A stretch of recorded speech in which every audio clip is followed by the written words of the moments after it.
ஒரு சாமர்த்தியமான ராஜதந்திர முதலமைச்சராக செயல்படாமல் வழிப்போக்கர் போல் பிரதமர் மற்றும் மத்திய அமைச்சர்களோடு மு.க.ஸ்டாலின் சண்டையிட்டு வருவதாக அதிமுக முன்னாள் அமைச்சர் ராஜேந்திர பாலாஜி சாடியுள்ளார்.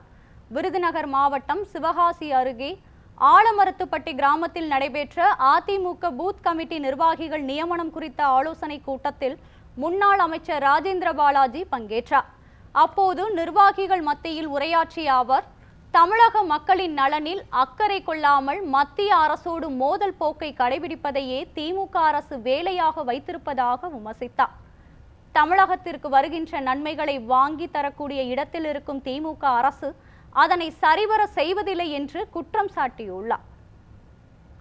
இன்றைக்கு ஆட்சியில் இருக்கக்கூடிய திமுக மொழி பிரச்சனை, இனப்பிரச்சனை, சாதி பிரச்சனை, ஏதாவது ஒரு பிரச்சனையை கிளப்பிக் கொண்டே மத்திய அரசோடு மோதல் போக்கை கடைபிடித்து மத்திய அரசை வம்புக்கிழக்கின்றதே வேலையாக இருக்கின்ற திமுக தமிழ்நாட்டுக்கென்றும் எதுவும் செய்யவே இல்லை.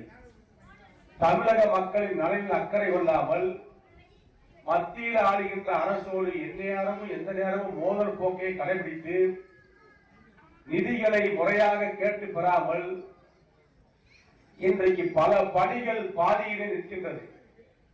ஒரு சாமர்த்தியமான முதலமைச்சராக ஸ்டாலின் இருக்கவில்லை. ஒரு ராஜேந்திர முதலமைச்சராக ஸ்டாலின் இருக்கவில்லை.